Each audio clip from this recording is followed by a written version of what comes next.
muri Madagascar abakandida 36 barahatanira umwanya wa perezida mu matora azaba ku itariki ya 7 y'ukwezi kwa 11.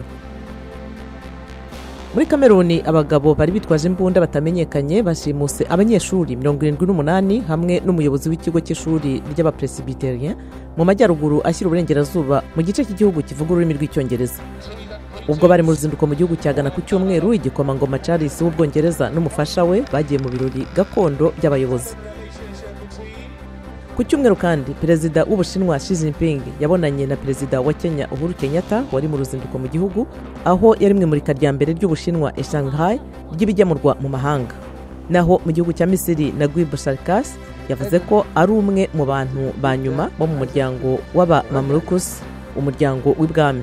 Sawiris avuga ko yasubiye mu gihugu kugira ngo yubake ingoro y'urwibutso rw'umurage wa sekuruza.